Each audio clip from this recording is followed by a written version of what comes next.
next guest has been telling us about metro area road trends for 2 decades, and now he's taken a much-needed break. I can't believe this. AAA Mid-Atlantic's Lon Anderson is retiring, but before he goes, he stopped by our studios just to, tell us what it's been like for the last 20-some years. How you doing? I'm doing great. I'm doing great. What's it like studying Washington, D.C. traffic for 20 years?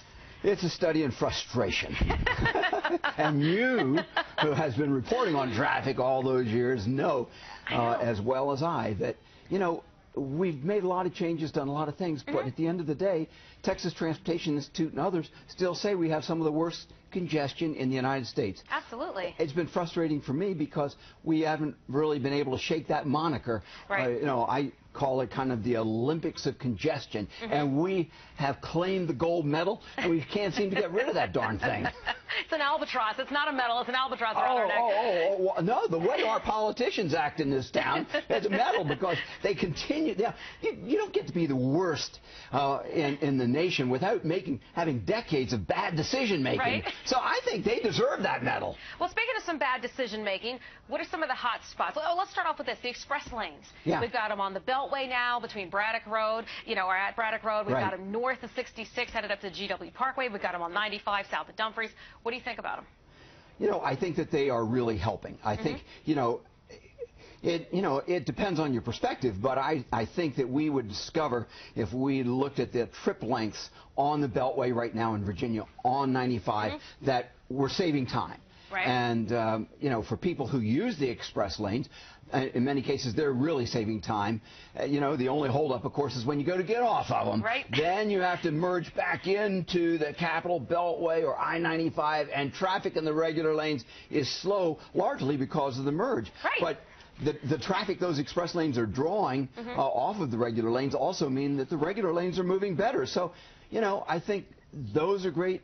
Those are great additions to the Beltway. But the question is, Maryland? Yeah. I've been referring to it as Rip Van Maryland, who's been involved in this decades-long transportation slumber. Virginia built the Silver Line. Maryland, were you watching? Yeah. No, they put the express lanes on the Beltway on 95. Maryland, were you watching? Right. What have you done, Maryland? Well, they built the ICC. The ICC. That's exactly what I'm proud of that. Okay, so with the good comes the bad. Besides potholes, what's one of your biggest frustrations that you've seen over the last 20 years? The fact that we haven't made improvements on some of the very worst places. I mean, we all know I-270 and the split are horrible. They back up the Beltway. It's just horrible. Right. Maryland's done nothing about that.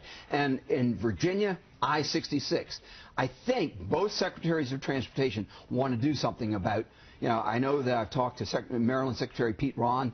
He said he's definitely going to be focusing on 270, and of course in Virginia they're already out there talking about what they're going to do on I-66. So one of the most memorable stories, I remember the day the guy was threatening to jump off the Wilson Bridge back in November. Oh yeah. Yeah. So what's one of your most memorable stories regarding traffic?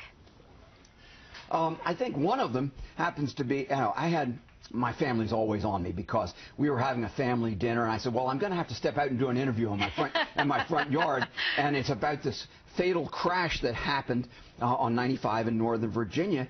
And my stepdaughter said, well, I was there. I saw it. I was in the backup. I sat there for a couple hours. So I was able to give the reporter not only my take on it, but I was able to deliver an eyewitness. Wow. It just goes to show you how personal and how up close some of these tragedies really are. Yeah.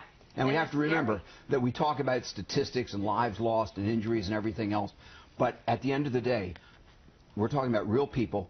We're talking about, our brothers and sisters, our mothers and fathers, our children who are out there being injured and killed because we're not doing all we should be doing in traffic safety. All right, Lon, thank you for 20 years. That's awesome. All right, what's up next for you, real quick? We're moving to West Virginia. West Virginia. Yeah. We're going. I got caught in a traffic jam there the other day. I was stuck behind a tractor. Well, you got to tweet me. I'll help you get around that next time. Okay. Will do. All right, Lon Anderson, thank you for 20-plus years. You've been just wonderful. Thank you so much. Thank you for all your service to motorists. Thank you.